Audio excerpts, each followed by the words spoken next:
No dia 10 de abril de 2026, 4 astronautas mergulharam no Oceano Pacífico, encerrando de vez a missão Artemis 2. Eles viajaram até a Lua, viram o lado oculto bem de perto, passaram dias no espaço, mas não pousaram. É claro, a internet não perdoou porque ela não perdoa.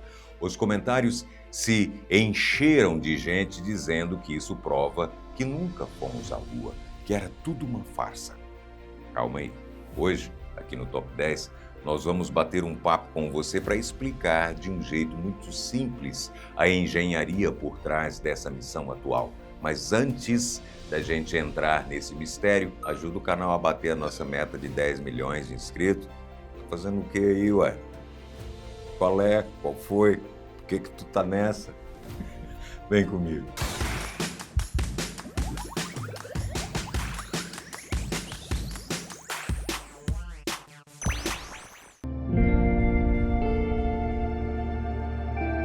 Para começar, a gente precisa entender o que a Artemis 2 foi fazer lá em cima e por que a nave não aproveitou a viagem para descer. Quando você lê "nave vai à Lua, mas não pousa", o cérebro já pensa que algo falhou.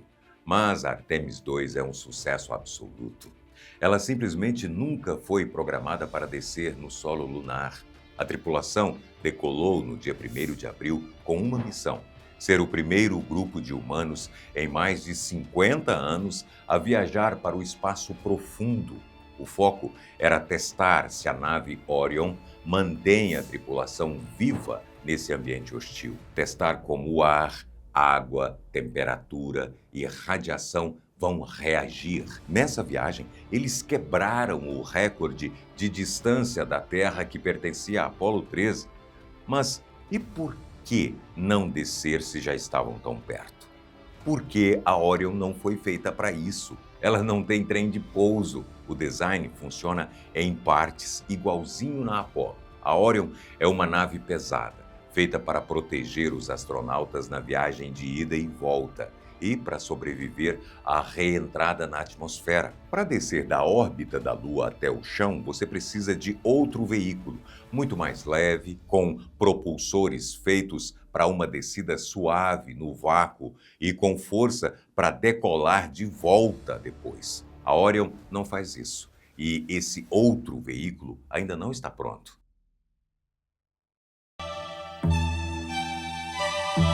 O módulo de pouso, que é esse táxi espacial, ainda não voou com a Artemis 2 porque ele não está pronto para transportar vidas humanas. A grande diferença da época da Apollo para os dias de hoje é que a NASA não constrói mais tudo sozinha. Desta vez, ela terceirizou essa parte para empresas privadas gigantes como a SpaceX e a Blue Origin.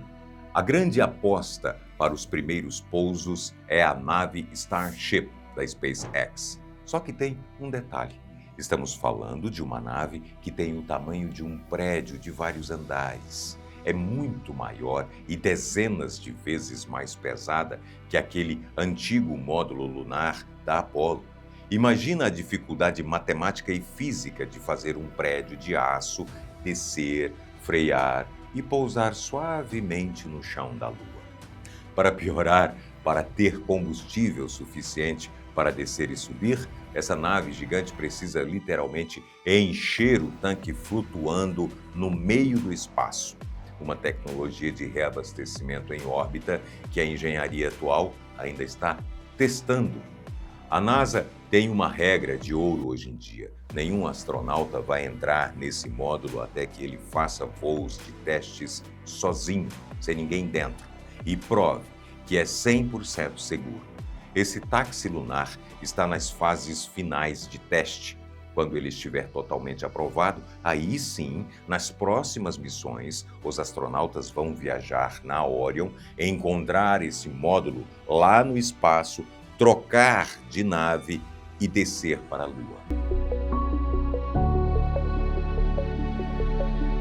Uma coisa que alimenta muito as teorias da conspiração é a ideia de que orbitar a Lua sem pousar é a prova de que a NASA desaprendeu a fazer o trabalho. Muita gente acha que nos anos 60 a NASA foi lá e pousou de primeira e que agora está, tipo, enrolando. Só que a falta de uma aulinha de história pega muita gente. A NASA de hoje está agindo exatamente igual à NASA dos anos 60.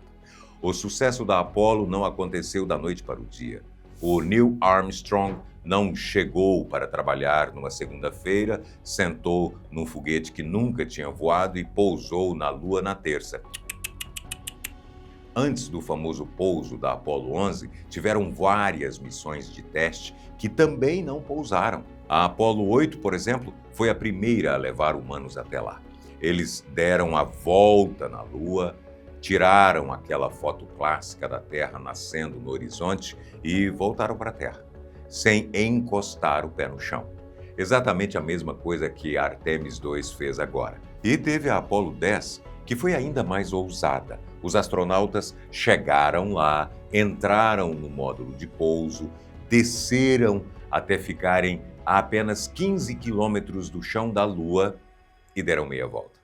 Eles fizeram tudo, absolutamente tudo, menos tocar no chão. Sabe por quê?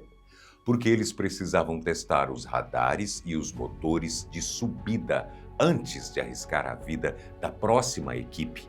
A Artemis 2 não é um retrocesso, é só a ciência fazendo o que a ciência faz de melhor, testando cada parafuso antes de dar o passo definitivo. E se eu te disser que você pode enxergar as crateras da Lua em detalhes aí da sua casa? Aí da sua casa, agora mesmo. Com esse telescópio refletor de 150 milímetros de lente, 1.400 de distância focal e uma base de rastreio equatorial, você vai ser capaz de enxergar não apenas as crateras, mas as montanhas, vales e mares da Lua com uma riqueza de detalhes. Você também poderá ver com esse telescópio os anéis de Saturno bem de pertinho, as calotas polares de Marte ou as manchas aleatórias nos discos planetários de Vênus e Mercúrio. Incrível, né? Clica no produto que está aparecendo aí na tela ou na descrição no vídeo e compre o melhor telescópio profissional que você não sabia que precisava até agora. Agora você sabe que precisa. Se Artemis 2 não pousou e Artemis 3 também não vai pousar, quando é que a humanidade pisa na Lua de novo? A resposta existe e tem datas concretas. A NASA reformulou todo o programa em fevereiro de 2026 e o calendário ficou bem assim. A Artemis 3 está prevista para meados de 2027. Ela não vai até a Lua. A missão vai acontecer na órbita da Terra mesmo, onde a Orion vai testar pela primeira vez o acoplamento com os módulos de pouso, a Starship da SpaceX e possivelmente o Blue Moon da Blue Origin. É o momento de provar que a troca de nave funciona antes de tentar isso a 400 mil quilômetros de distância. Na lógica da Apollo, a Artemis 3 é o equivalente da Apollo 9, que testou o módulo lunar sem sair da órbita terrestre. O pouso tripulado ficou para Artemis 4, prevista para o início de 2028. Nessa missão, 2 astronautas vão descer até a superfície lunar pela primeira vez desde dezembro de 1972. O plano é explorar a região do Polo Sul da Lua, onde os cientistas acreditam que existe gelo de água escondido em crateras que nunca recebem luz do Sol. E em março de 2026, a NASA tomou outra decisão grande. Cancelou o Gateway, que era uma estação espacial planejada para orbitar a Lua.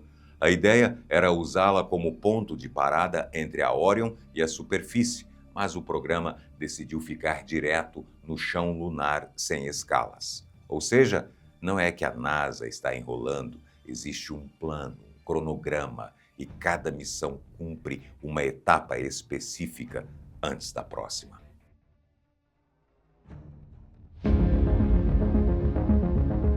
Isso nos leva àquela dúvida clássica de quem acompanha vídeos sobre espaço.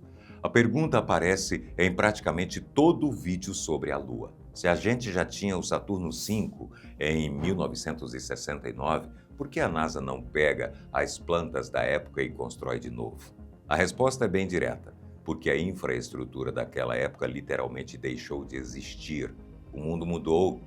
Faz de conta que hoje, em 2026, você queira montar um carro clássico, tipo um Ford Mustang idêntico ao modelo de 69, usando as mesmas ferramentas e o mesmo processo de fábrica. Você vai simplesmente descobrir que as siderúrgicas que faziam aquele tipo específico de chapa de aço fecharam as suas portas. As máquinas manuais que moldavam as peças viraram sucata. Os engenheiros e mecânicos que sabiam as manhas da montagem, aquelas coisas que não estavam escritas no manual, já se aposentaram ou faleceram. Recriar essa fábrica inteira do zero hoje sairia muito mais caro do que projetar um carro completamente novo. Foi exatamente isso que aconteceu com o programa Apollo. Quando as missões acabaram em 72, o governo cortou a grana. As fábricas foram desmontadas e os moldes dos motores gigantes foram destruídos. Não faria sentido reconstruir uma tecnologia analógica e antiga hoje. Os foguetes atuais não usam aqueles painéis cheios de botões e válvulas pesadas. Eles usam fibra de carbono, peças de metal superleves, impressas em 3D e computadores que são bilhões de vezes mais potentes que o da Apollo. A Artemis precisou ser inventada do zero para olhar para o futuro.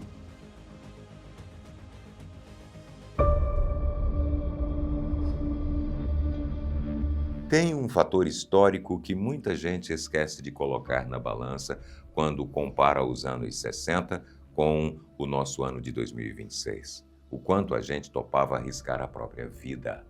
Durante a época da Apollo, o mundo estava rachado ao meio pela Guerra Fria.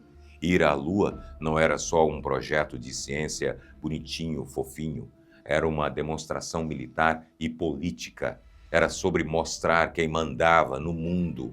Quando os Estados Unidos decidiram focar no pouso lunar, a União Soviética estava dando uma surra neles na corrida espacial. O desespero político era tão grande que a NASA chegou a receber quase 5% de todo o dinheiro do governo americano. Para você ter uma noção, hoje eles recebem menos de 0,5%. E, por causa daquela tensão de guerra, perder astronautas era visto como um risco aceitável pelo governo. Os próprios astronautas entravam no foguete sabendo que a chance de morrer lá em cima era altíssima. O cenário de hoje é completamente o oposto. Nós vivemos a era da tolerância zero. Se a missão Artemis perder uma equipe de astronautas por conta de uma válvula mal testada, o escândalo no Congresso e na imprensa seria tão devastador que o programa espacial correria um sério risco de ser cancelado para sempre. É por isso que hoje os engenheiros precisam garantir que cada linha de código no computador seja absurdamente segura. Esse nível de exigência tira a agilidade, é verdade, mas garante que a tripulação volte viva para casa.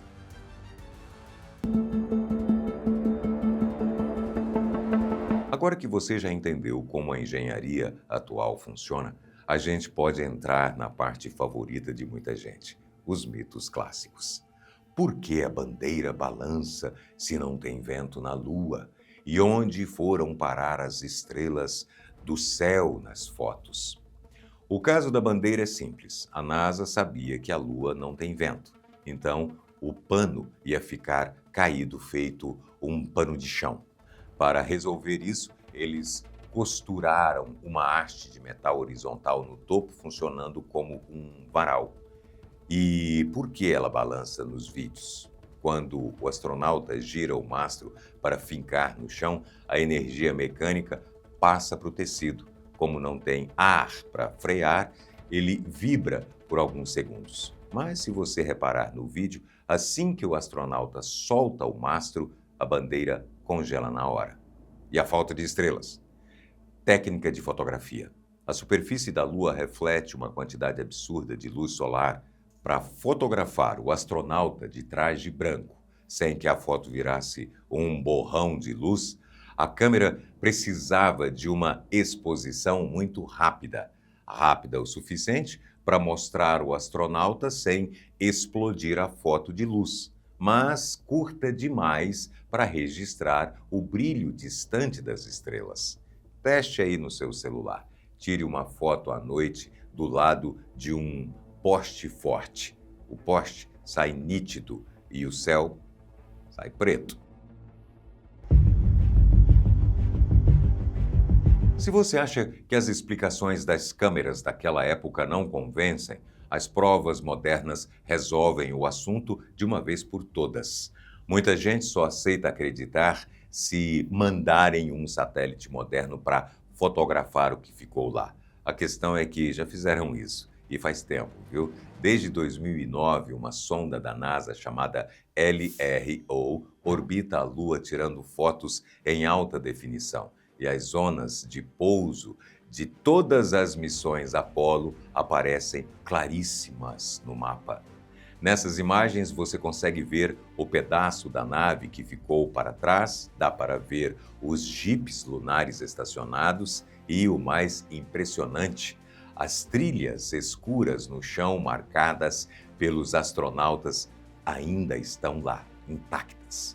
Como a Lua não tem vento ou chuva para lavar o chão, aquelas pegadas continuam lá, intactas, e vão ficar do mesmo jeito por milhões de anos. E a NASA não é a única que monitora a Lua. Países com agências espaciais independentes e rivais também passaram por cima daquelas mesmas crateras. Uma sonda da Índia chamada Chandrayaan-1 e uma do Japão chamada Selene fotografaram os restos da Apollo e confirmaram tudo.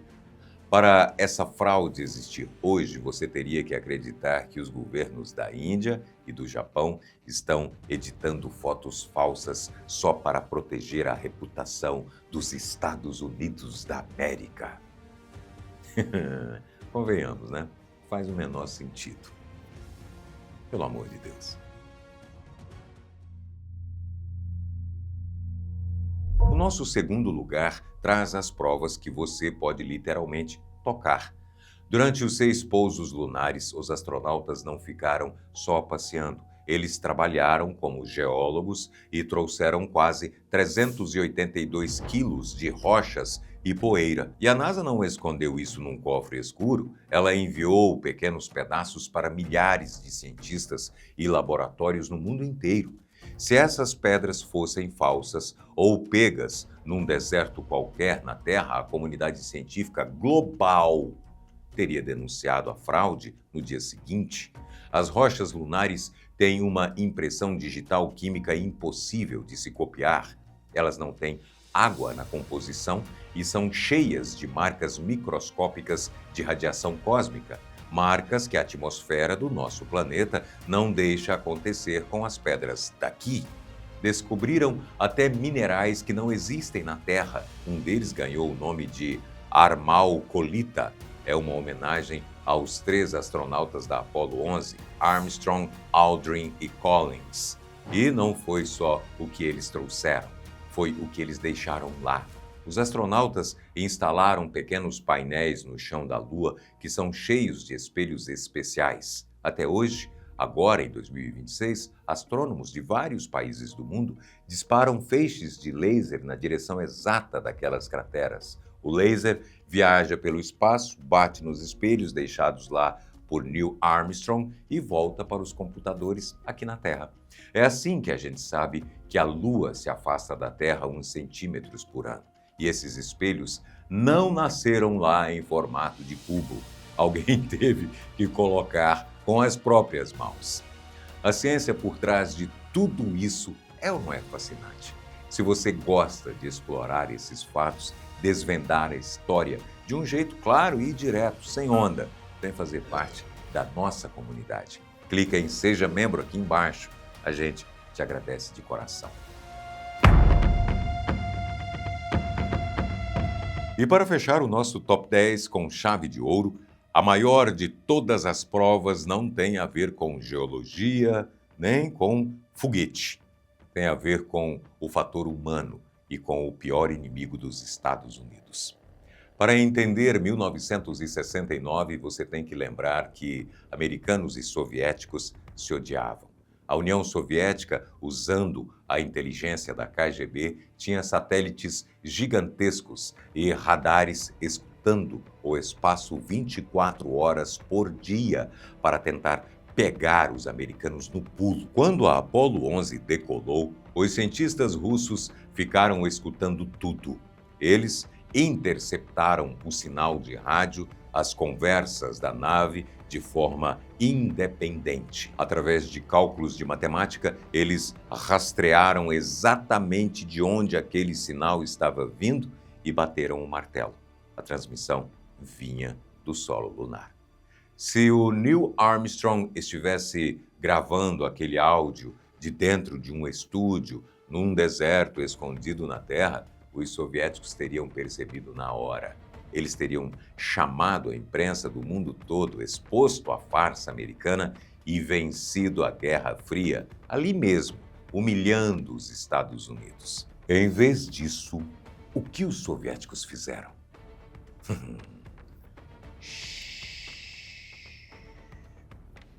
Eles ficaram em silêncio e os jornais soviéticos publicaram parabenizando a missão. Quando o seu pior rival, aquele que mais tem a ganhar com a sua derrota, confirma a sua vitória, é porque não tem como contestar. Você não acha, não? E pensa no fator humano. A missão Apollo empregou quase 400 mil pessoas durante 10 anos. Eram costureiras, soldados, programadores, engenheiros.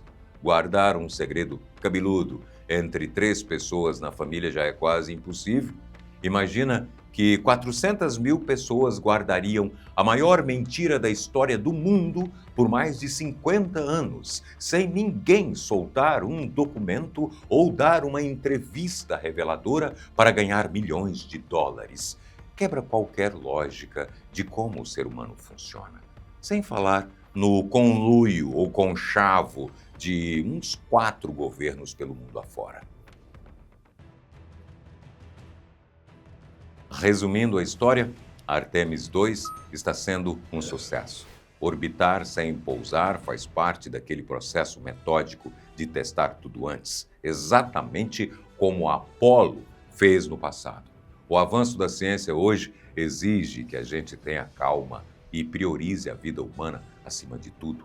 A exploração do espaço começou lá atrás, em 1969, de verdade, e muito em breve a gente vai carimbar nossas botas lá de novo. E você, o que você acha disso tudo? Deixe a sua opinião sincera aqui nos comentários. Se você gostou do vídeo, não se esquece de explodir o botão do like, viu? Mas é para detonar. E se inscrever aqui no canal. Um grande abraço e eu te vejo no próximo vídeo.